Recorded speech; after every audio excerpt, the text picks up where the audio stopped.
Well, I think there's a quote that akin to Confucius, study the past if you want to understand the future. And I think this is vital, especially if one wants to understand African development today and have a forecast about the years to come. So your question on how colonization has shaped African development is crucial, and the very straightforward answer is a very big yes. To a very great extent, economic, political and social developments in the so-called Black continent today are to a large extent driven by the colonial influence in the continent. Let me give you some concrete examples on how colonization has shaped contemporary African development. First, think about African borders.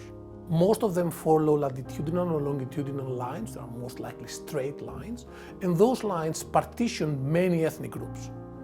So we have very fascinating research with Stelios Michalopoulos, for example, showing that a lot of conflict and political violence that we observe in the continent is mostly relates to ethnic groups that have been systematically partitioned by the borders that when Europeans drew in imprecise maps in Berlin, in Brussels, in London, and in Paris, had very limited knowledge of conditions at the time. Let me give you a second example. We tend to associate today Africa with a high level of authoritarian type of regime. But let's think about how colonization was practiced in Africa.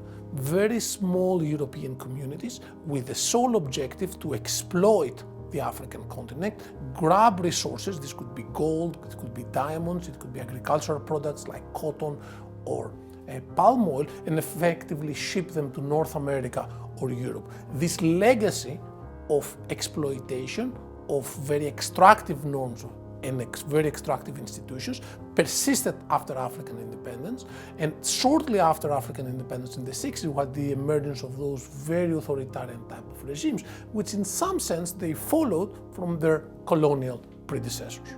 And let me give you a third example. Many argued at the time of European colonization, and a very diverse set of individuals like Cecil Rhodes and Lenin actually argued that colonization could be a good thing for Africa because of investments. Think about railroads, roads, modern infrastructure. But the Europeans did very little investments in the continent. To give a more concrete example, Mozambique, a country which is roughly speaking 7 times the size of Greece, has effectively 3 railroads simply connecting ports to the inland. And again, the objective of the Europeans was to extract resources, ship them in the main ports and effectively to the rest of the world. So even the investment in tangible assets were very limited, infrastructure investments were very limited. So upon African independence, the states were very weak. They didn't have the necessary state capacity to broadcast power. The institutions were very extractive. Investments were very limited. There were no such thing as nation states. The borders in the states were artificial.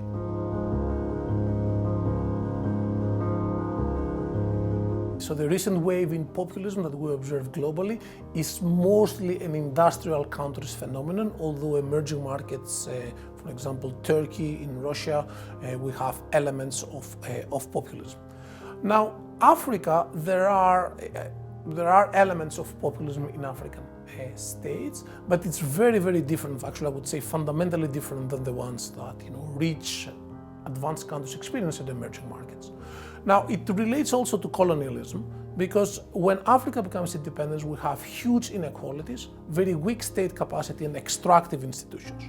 Obviously, governments had to assist the people, but there were no sources of wealth available other than natural resources and perhaps some very big plots of land that were used intensively for agriculture.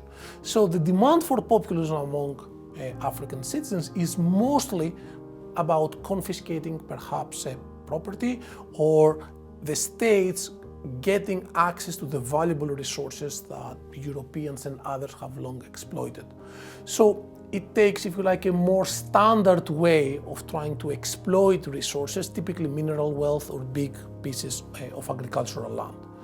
Now, what I find personally interesting, and I think it's quite quite interesting is that if you were to focus on South Africa, which is the more developed African country and clearly the role model for many African states, there we have seen recently a wave towards populism. So there are parties and politicians who argue that, you know, what didn't happen with Mandela and de Klerk in '94 should happen now, and according to them this is to confiscate land, expropriate the land and give it to the people. But what is quite interesting is that the majority of South Africa's population is not falling into this trap. And what I found very interesting doing research in South Africa is that the South Africans will tell you that, for example, similar policies were tried in neighboring Mozambique, in Zimbabwe, in other parts of the continent, and there it didn't work. So it tells you that you can have phases of populism, but how the society responds to it is something that we need to pay much more attention to.